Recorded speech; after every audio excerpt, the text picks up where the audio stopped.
And we are all really familiar with this classical financial planning cycle that you see on this page.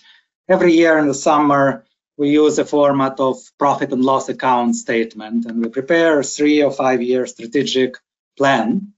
Right? In September, we usually sit down and translate that into the calendar year budget for the following year. And then we kind of flesh out the details of that plan to produce monthly P&L and cost center cards in the forecasts. And when actuals come in, we would reconcile them to the bottom-up forecast, to the latest forecast that we had. Right? So many of you will know that this process oftentimes results in a little bit of vicious cycle.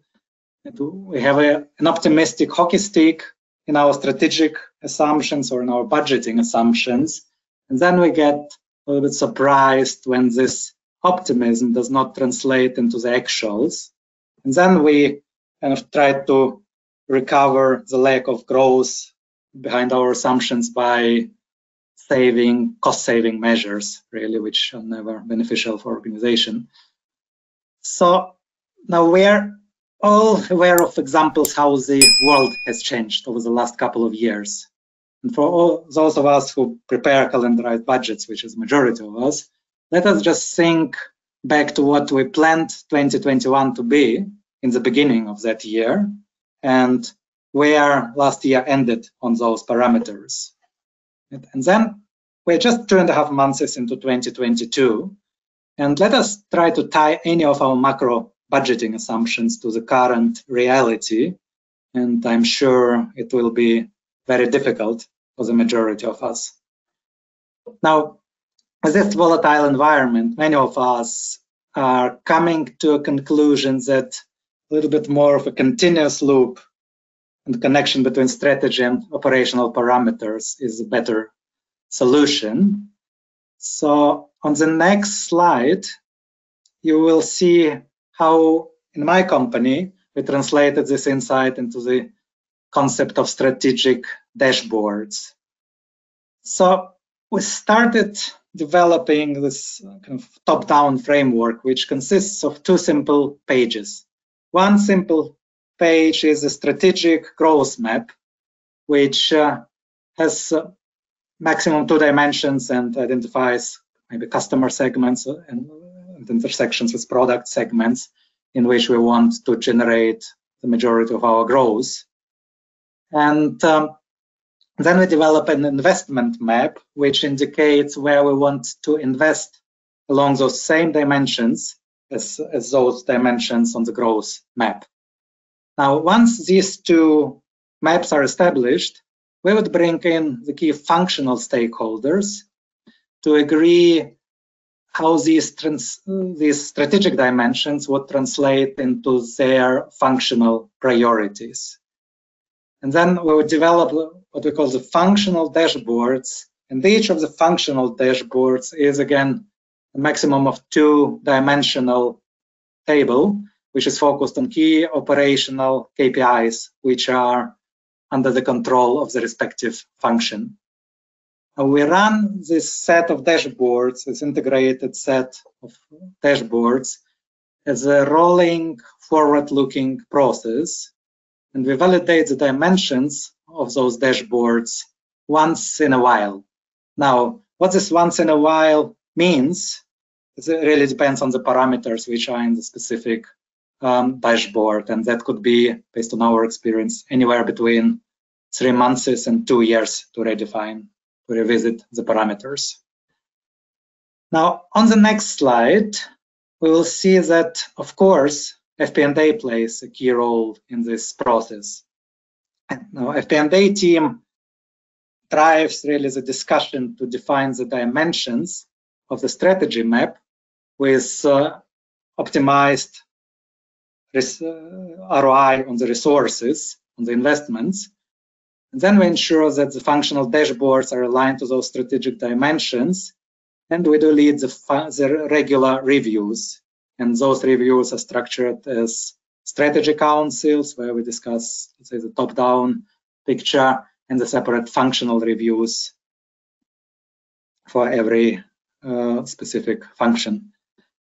Now, finally, we ensure that there is a constant feedback loop and action planning to cascade, of course, top-down into the organizations, the changes of strategic dimensions, and also bottom-up feed of the executional implications from functional reviews back into strategy. So in our organization, and bear in mind that we are innovation-driven B2B business and we sell essentially high-end microscopes, the focus is on workforce planning with the human resources team, project planning with research and development community. We focus on commercial funnel building with our sales team, and the supply chain sustainability with operations. Right? Of course, these dimensions can be different for other types of organizations.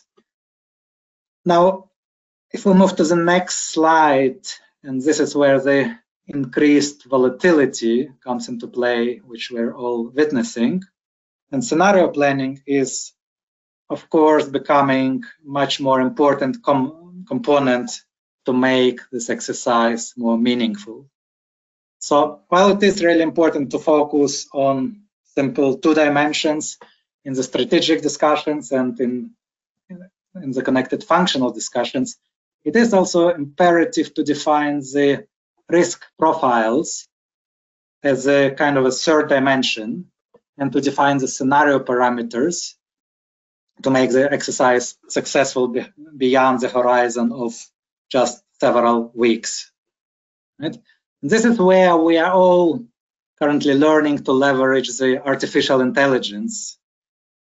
So it will always remain important to involve our human brains and intellect in defining the framework and key volatility dimensions. However, the artificial intelligence can really help us in defining the borders of the scenarios and in establishing the interdependencies and driving also the dashboards to the lower levels of the organization. And by this, I mean, for example, producing the daily kind of regional daily sales reporting and against related targets, and also the cost center planning. And with this, if we move to our last slide, we get to the lessons learned. So to make the vertical integration successful, we should just keep it integrated, agile, and simple. So let us not get obsessed with the P&L format, but rather focus on KPIs, which can be understood and actioned not only by finance, but on the same language between finance and operational counterparts. We do need to maintain the strategic discussion ongoing and to avoid it morphing into once in a year summertime exercise. Now, while the regular monthly meetings and forums are usually efficient for business partnering, we should also be ready to action on so-called black swan events in a matter of hours rather than months. And finally, we just need to ensure that our strategic discussions are based on information which can be comprehended on a simple piece of paper with 2 dimensions rather than a 10 megabyte database. Thank you very much.